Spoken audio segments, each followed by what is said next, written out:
de François Hollande à la télévision.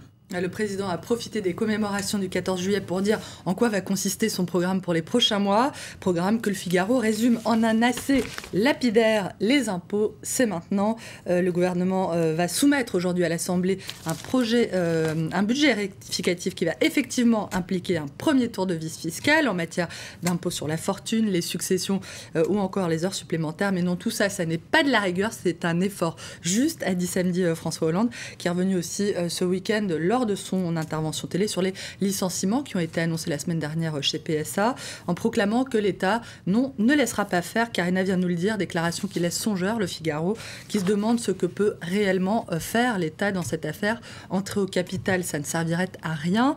Nationaliser, ce serait coûteux et ça ne servirait à rien non plus, d'après le Figaro.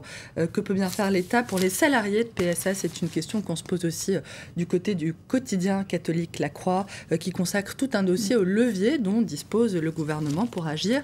Le journal qui revient également ce matin à la une sur les 70 ans de la rafle du Vel d'Hiv, un des épisodes les plus sombres de la collaboration avec le régime nazi qui a donné lieu, on le rappelle, à la déportation vers Auschwitz de 13 152 hommes, femmes et enfants juifs. L'anniversaire de la rafle du Vel d'Hiv, c'est aussi tout en bas à la une de l'Humanité qui titre pour sa part sur l'épreuve du feu que va constituer le dossier PSA pour le tout nouveau gouvernement. Le journal rappelle lui aussi que la majorité parle d'améliorer la qualité du plan social, pas de l'en empêcher. L'UMA qui évoque le risque pour François Hollande de débuter son quinquennat par une défaite emblématique. Le journal qui s'en prend aussi au patron de PSA, qui a justifié vendredi les milliers de licenciements annoncés par le fait que la France a le coût du travail le plus cher d'Europe. Et c'est un mensonge d'après l'Humanité.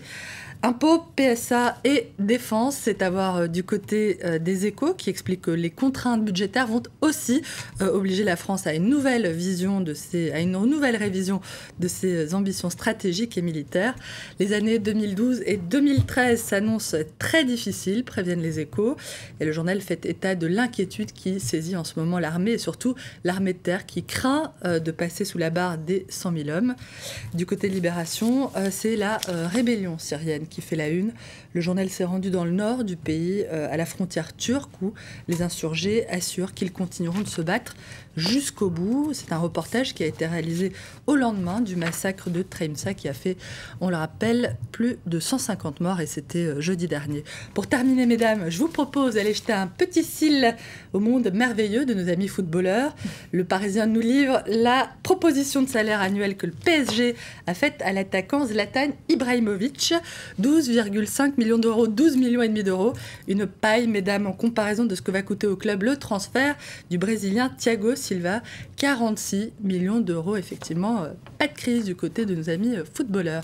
Merci beaucoup, Hélène. Et la revue de presse française complète, ce sera à 7h10 et donc dans 35 minutes pour être très précis. Merci beaucoup. Dans un instant, vous retrouvez Elisabeth Alain pour un nouveau journal et tout de suite, c'est la météo. Restez avec nous.